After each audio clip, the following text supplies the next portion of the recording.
Kind of a video I really don't want to make, but we're gonna do it.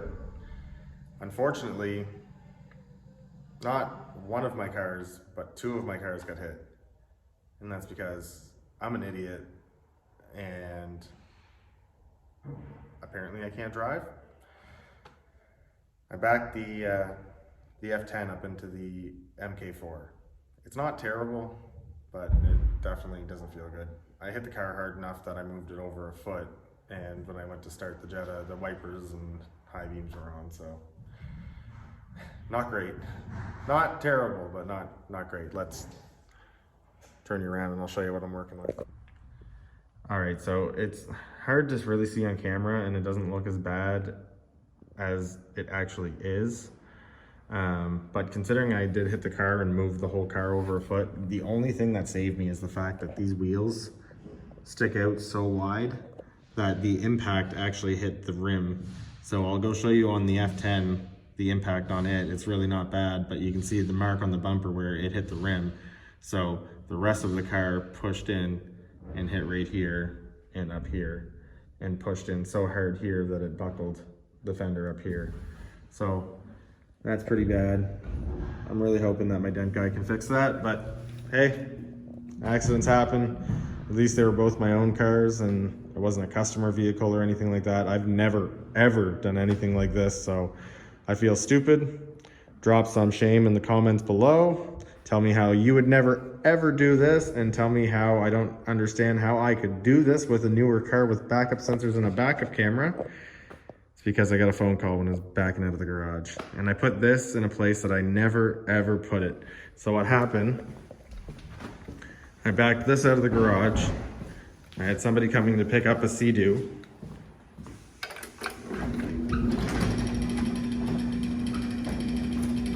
And what I had done was I had put the Jetta right there and I was backing the F10 out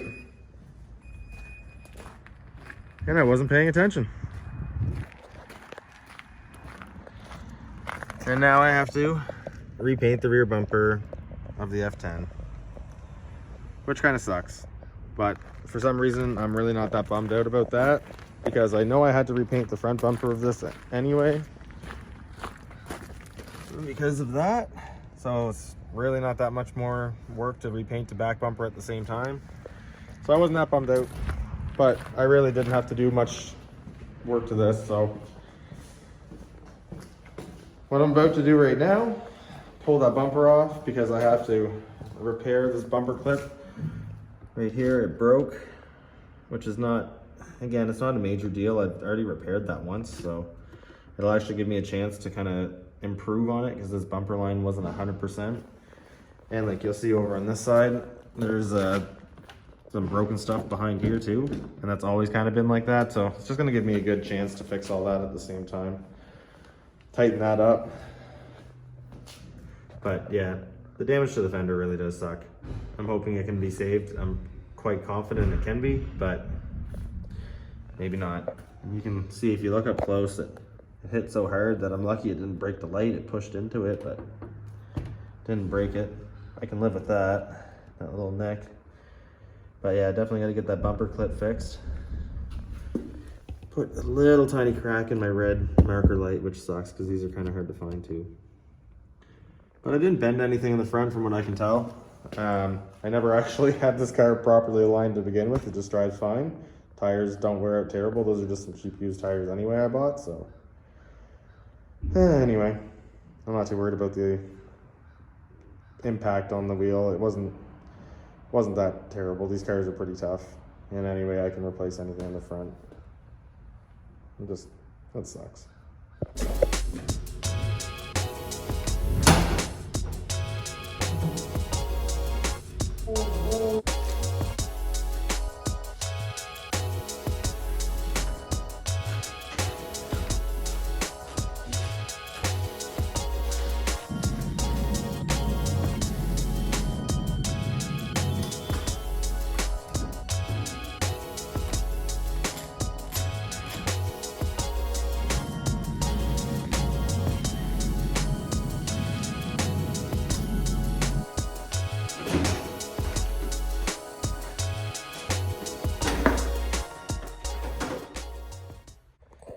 All right, so now that we get that off, I can see that clearly the tab had stayed on the bumper there from the impact. And you can see how the tab is supposed to stay on with the fender. All right, so you can see over here, the tab that stayed in the fender is obviously not there, but unfortunately we did break the tab here. These are already repaired, so that's probably why they failed on the impact. And again, this is the tab that's supposed to stay in with the fender, but from the impact, these clips right here, these three popped out. Not a big deal, at least we didn't break the bumper. And as you can see, this bumper's been repaired a couple of times already. It's all right. It's okay. But again, it does suck that we did kink this fender up here. I've got the fender pulled back out to where it should be. I just pulled my hands down here and put a hand up there, and now everything looks good again. So hopefully the dent guy can get that crease and that dent out, and I'll get the bumper back together, and no harm, no foul.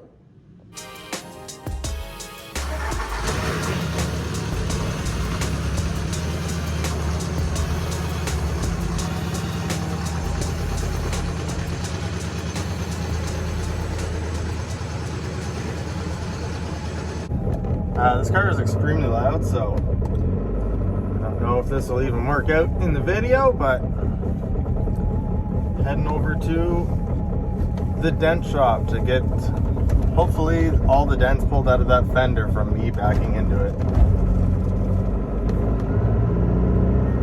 And of course it is freezing cold out,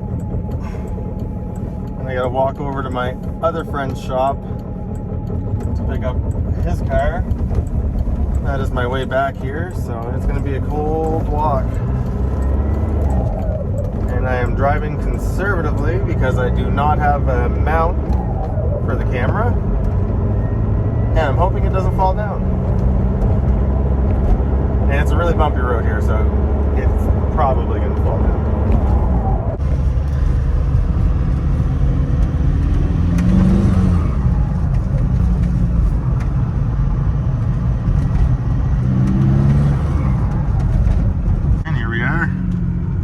Precision dent repair. Let's hope we can save it.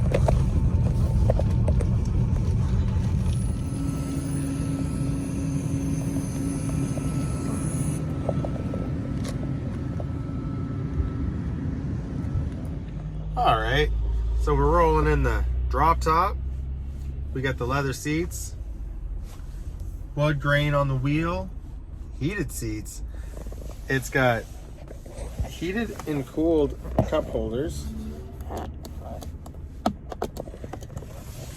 You'd think this thing's pretty pimpin'. It's actually a Chrysler Sebring.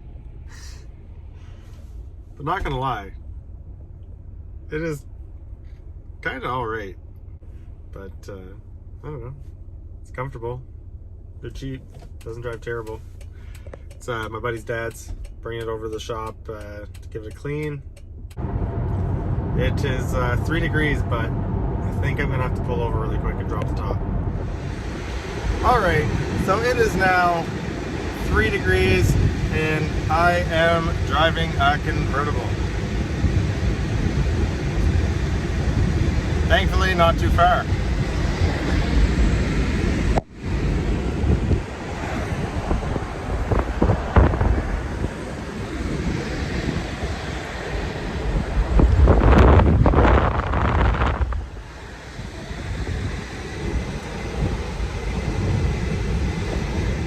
All right, I have not seen it yet.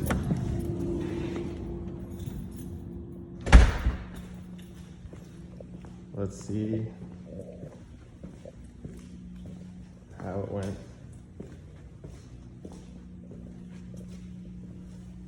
We even got the fancy lights on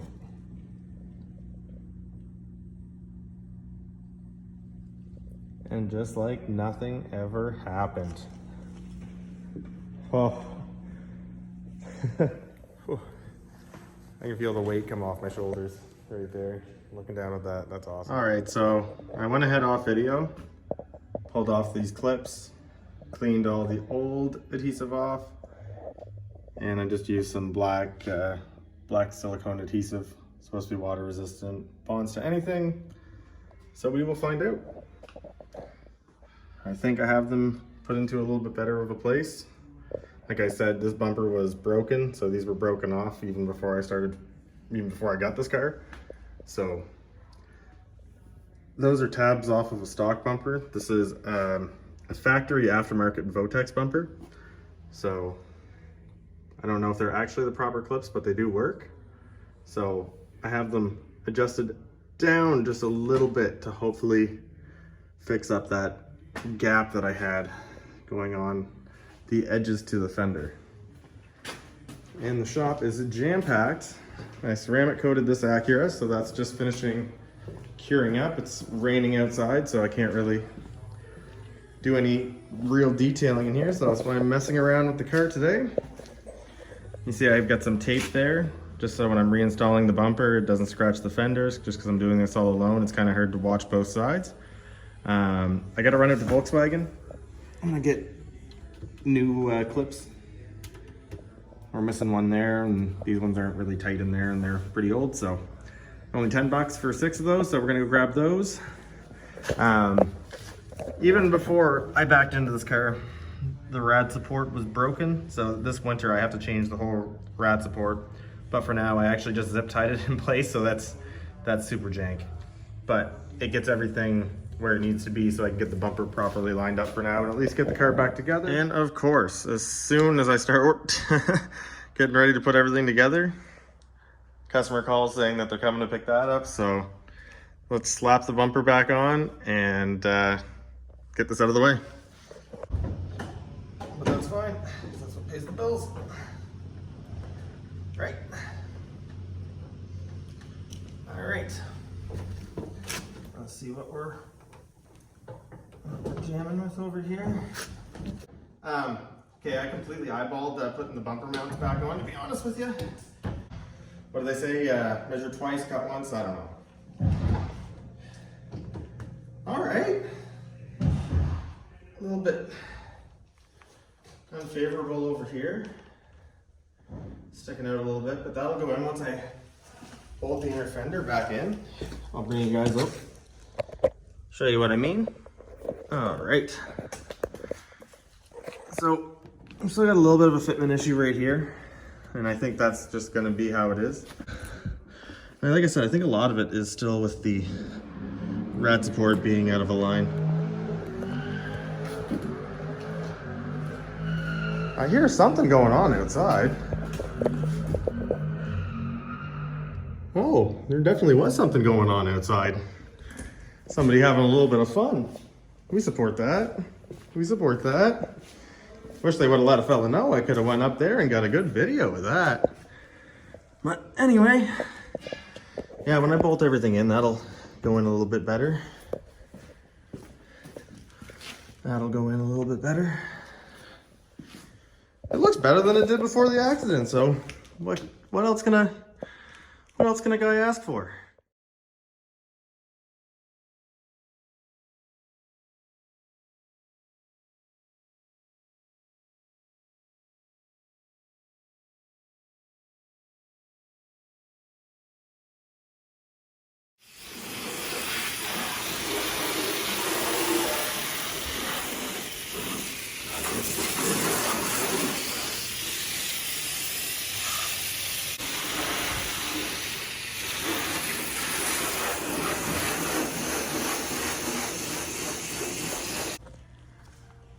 All right, now because this car rolls a ridiculous amount of coal and it's really hard to get out of the wash mitt, I always use a microfiber and some soap. Oh my gosh, look at that.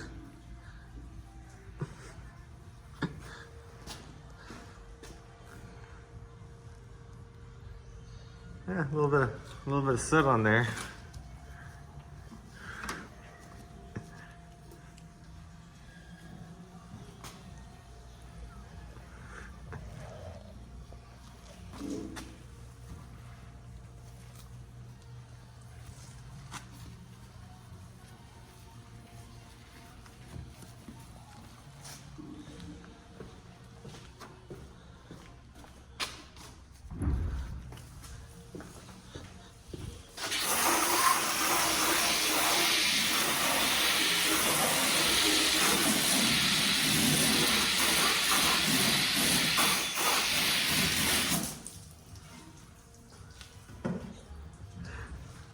That's actually hilarious.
And just like that, all the damage from me backing into the car is fixed.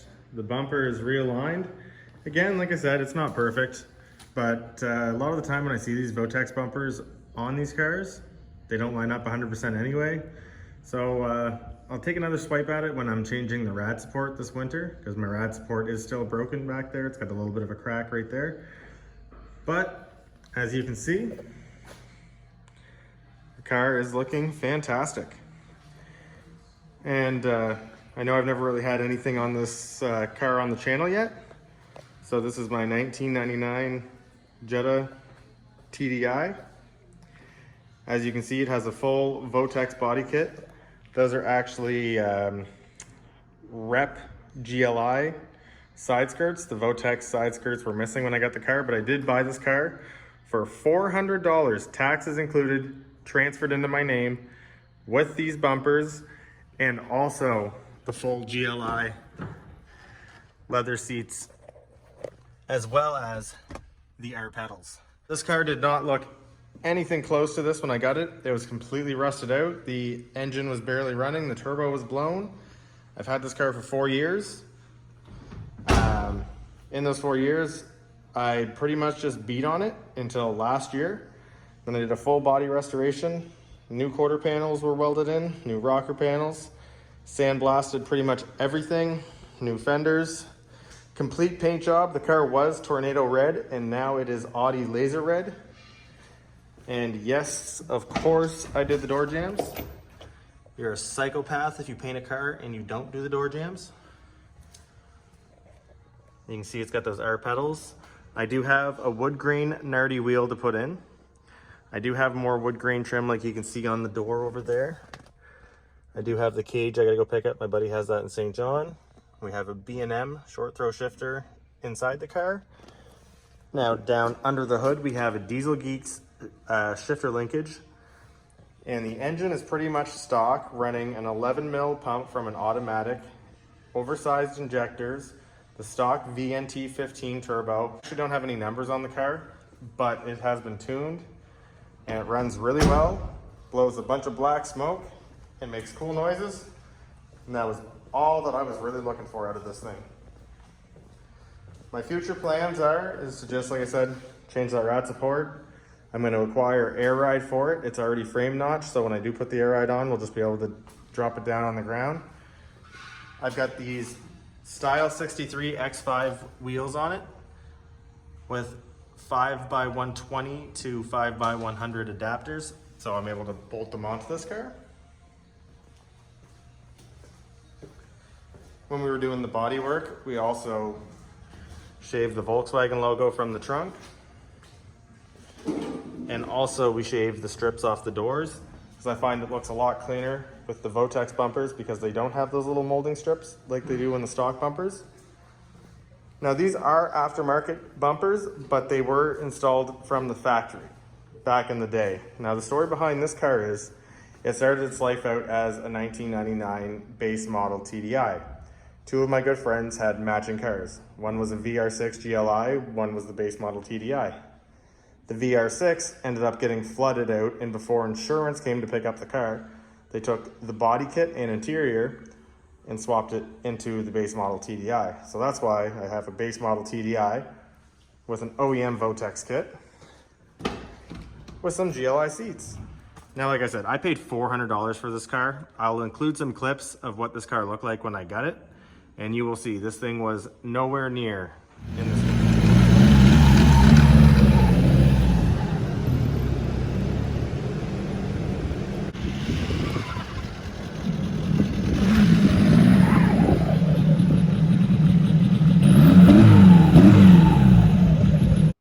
Alright, going back and looking at videos, it's even hard for myself to believe that this is the same car.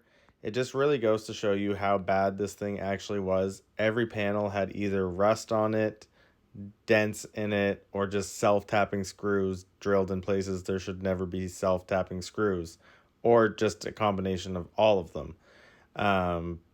Nothing fit on properly. The quarter panels were severely rotted out. Massive dent in that door, and yes, that is actually still the same door that is on the car today. We got it cleaned up pretty good though. I have a black headliner in here. It looks really good in video, not the best in person. I have gotten more comments on these pillars than anything else. I don't know if people are being serious or they're making fun of me, but I did those a long time ago, back before I actually thought I'd be making this car really nice. And yeah, there's kind of some planets, a little bit of a space theme. I used to have a galaxy headliner up there, but when I made the car nice, I wanted to clean it up a little bit, so I decided to go with the black. But part of me liked those pillars too much to change them, so they stayed. Eventually I will be changing the door cards, getting rid of this nasty fabric and getting rid of this gray. Probably going to go with either a black or a dark brown. I'm not 100% sure. I'm thinking of maybe going with a two-tone, doing this dark brown, getting a gray panel and dyeing it dark brown. Same with the glove box in a dark brown, and the rest of the door cards in a dark brown. That, or I'm just gonna go with straight black. I'm not sure, but that gets you acquainted with the car a little bit. And again, everybody, thanks for coming on to watch. A few more close-ups of this fender. Now, I've never actually wet sanded this paint. It does need a wet sand. We didn't paint it in an actual paint booth. It was kind of a makeshift paint booth, so there is a little bit of dust in the paint. It's not 100% smooth, but like I said, this was a $400 car. 400 bucks.